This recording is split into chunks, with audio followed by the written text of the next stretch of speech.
Ne confondez pas adaptation, reproduction et inspiration. Une adaptation, c'est le fait de reprendre une œuvre tout en respectant ses fondations, ses bases, le thème de l'histoire en quelque sorte, tout en prenant la liberté de changer le cours des événements, comme le nom des personnages, leur nationalité, leur couleur de peau, bref. Il faut cependant respecter leur personnalité afin de garder le même fil conducteur.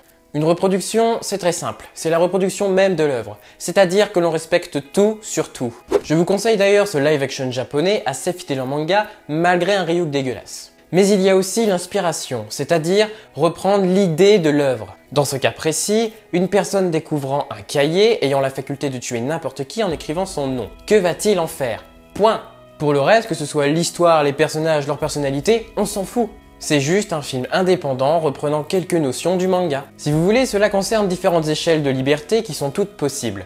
Il faut que les gens fassent bien la différence, je peux vous le dire tout de suite. Death Note n'est pas une bonne adaptation, tout simplement parce que ça n'est pas une adaptation, mais qu'une simple inspiration. Et c'est possible, putain, même Adam Wingard l'avait dit et prévenu.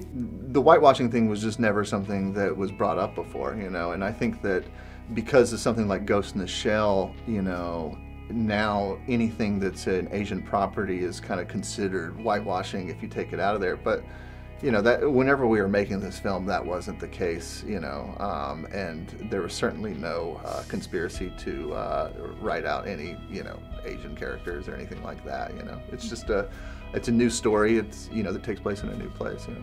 Je savais que la majorité des fans allaient gueuler. Déjà que le film était considéré comme une merde avant sa sortie. Donc... Déjà, il faut savoir que tout est évidemment bien différent. Nous suivons l'histoire de Light Turner, incarné par Nat Wolff, lycéen surdoué et fils unique vivant avec son père à Seattle. Ce dernier va mettre la main sur le Death Note, outil de mort appartenant auparavant à Ryuk, dieu de la mort, qui fera la rencontre du jeune garçon peu après avoir trouvé le cahier. Il va donc se donner pour objectif de rendre ce monde meilleur en tuant tous les criminels en compagnie de Misa pour les intimes, fille qu'il connaît à peine et avec qui il va montrer le cahier à peine 5 minutes après leur première réelle rencontre. Non, non, tu ne montres pas le Death Note à n'importe qui comme ça, la meuf tu ne lui parles que depuis 5 minutes. 5 minutes! Ils vont même finir par se mettre ensemble et vont créer le culte de Kira, ce qui va évidemment interpeller la police de Seattle, qui vont faire appel à elle, je parle Calley Stanfield. Je m'arrête là. Le fait que elle soit noire, on s'en fout, parce que n'importe qui pourrait être elle, du temps que le personnage reste cohérent. Le fait que Light ne soit pas sûr de lui, et qu'il ne soit pas un vrai connard, voulant devenir un dieu et utilisant le Death Note pour des raisons personnelles, quelque part c'est pas grave. Alors attention, je préfère la version manga. Le problème n'est pas que Light est différent. Le problème c'est que c'est une putain de reprise American Teenager. L'histoire de l'ado qui veut faire ses preuves, le culte du couple à la Twilight, bref, ce scénario pris et repris du code hollywoodien. En gros, je défends le film pour ses critiques débiles de fanboys enragés, parce que ça ne respecte pas le manga, mais d'un autre, je le reconnais qu'il n'y a pas d'originalité. Ils n'ont fait que créer un Death Note à la sauce américaine, mais déjà existante. Il n'y a pas de nouvelles choses, il n'y a pas d'idées concrètes, c'est juste du divertissement. S'ils avaient fait une histoire qui se démarque des films de nos jours,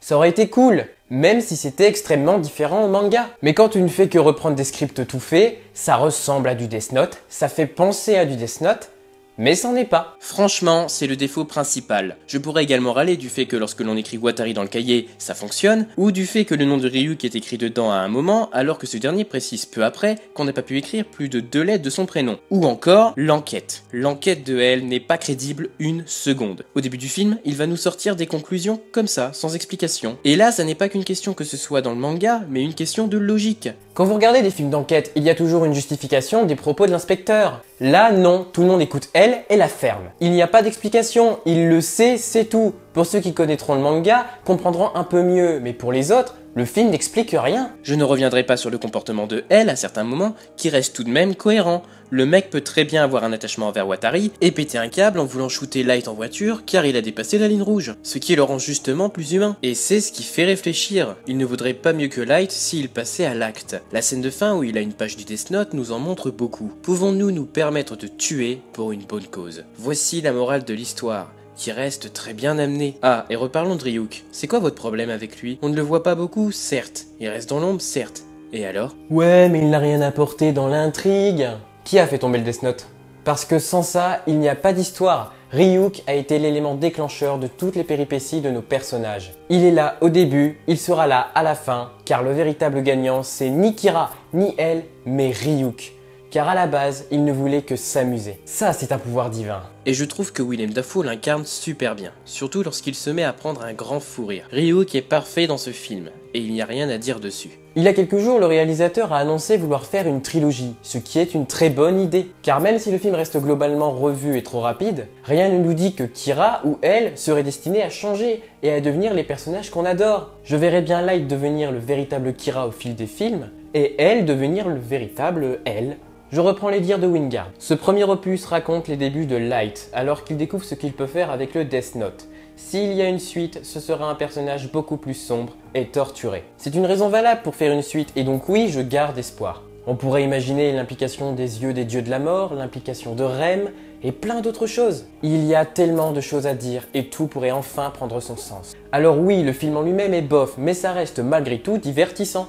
C'est pas un grand film, ça s'oubliera vite par la suite. Mais à voir. N'hésitez pas à commenter, liker, partager la vidéo si vous avez aimé, à vous abonner également. Donc voilà, c'est un nouveau genre de vidéo que je fais, donc c'est une première fois, disons que j'ai fait beaucoup de changements, mais ça, j'en parlerai dans un prochain vlog. Donc sur ce, je ne peux que vous dire à la prochaine. C'était Skylive, ciao.